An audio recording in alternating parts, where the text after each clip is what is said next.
Olá, hoje a gente mergulha num texto denso, hein? Trechos de O Mito de Sísifo, do Albert Camus. Um clássico absoluto. E o tema central é fascinante, o absurdo. Exato. Aquela tensão, né? A nossa busca humana por sentido, por uma lógica, e um universo que parece, sei lá, calado, indiferente. É isso. Mas é bom lembrar logo de cara, Camus fala de uma sensibilidade absurda. Não é uma filosofia fechadinha, sabe? É mais um ponto de partida, uma percepção. Um sentimento, quase. Isso, um sentimento que emerge. O absurdo é de onde ele começa a pensar, não a conclusão final. E ele já chega chegando, né? Afirmando que o único problema filosófico que realmente importa é o suicídio. Pesado. Muito. Basicamente, a vida vale a pena ou não? Decidir isso seria a grande questão filosófica. Exatamente. E acho que nossa conversa aqui hoje é para entender o argumento dele. Como encarar esse absurdo sem fugir, sem criar falsas esperanças. Boa. Então vamos lá, vamos desembalar isso. O que é exatamente o absurdo para Camus? Você diz que não é um sistema? Não. E ele deixa claro, não está só no ser humano, com nossa mania de buscar sentido. Nem só no mundo, que é caótico e irracional por si só. Perfeito. O absurdo nasce justamente do encontro, do choque. Ele usa a palavra divórcio. Divórcio. Entre o quê? Entre esse nosso desejo de clareza, de unidade, de razão, e o silêncio irracional do mundo. É um confronto constante. E a gente sente isso no dia a dia, né? Ele menciona umas coisas... Sim, são sentimentos que revelam isso. Sabe aquela estranheza que às vezes bate olhando para o mundo? Total. Ou quando a rotina vira uma coisa mecânica. Ele fala em náusea, né? Isso, a mecanicidade dos gestos. E também, claro, a consciência da nossa finitude. Saber que vamos morrer e olhar para os nossos esforços e pensar: para quê? A aparente inutilidade, né? É nesses momentos que a ficha cai, digamos assim. Exato! O véu do hábito se rasga e a gente encara esse descompasso. Tá, voltando para a questão do suicídio. Se a vida é esse confronto absurdo, por que não acabar com isso? Não seria uma saída? Então, para o Camus, essa é a questão crucial. Mas o suicídio físico, para ele, é uma aceitação do limite. É como dizer, ok, o absurdo venceu. Uma rendição. Uma rendição, exatamente. É tentar eliminar o problema se eliminando. Não é uma revolta contra o absurdo, é uma forma de consentir com ele. É o oposto do que ele vai propor. Certo.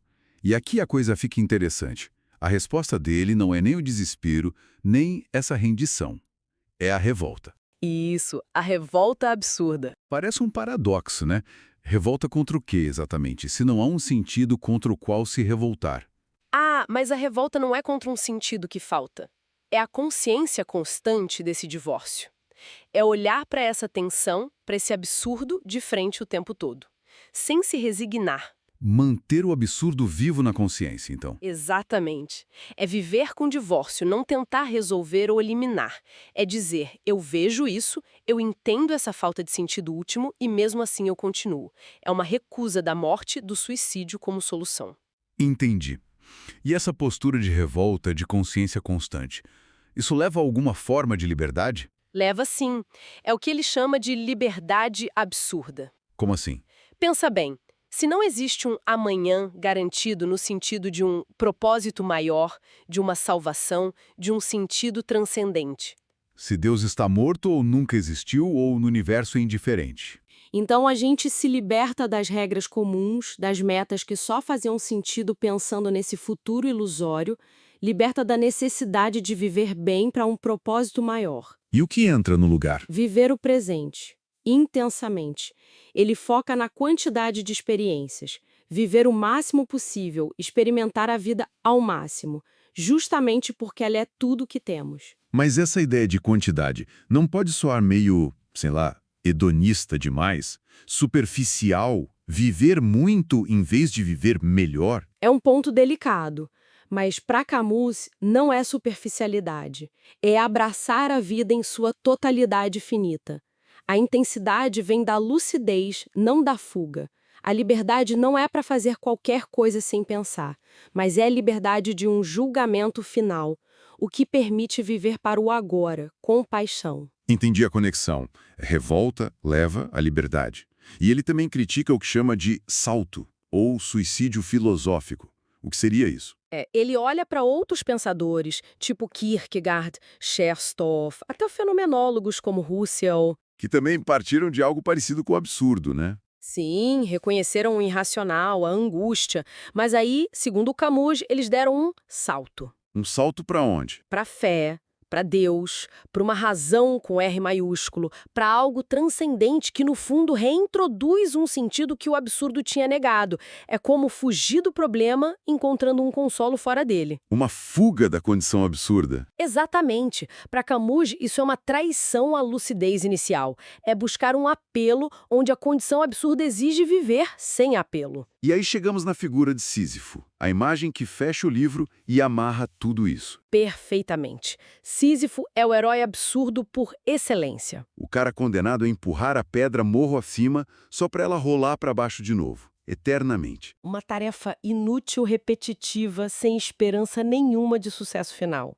A tragédia dele está na consciência disso tudo. Ele sabe que é inútil. Mas onde está a vitória dele, então? Na própria consciência.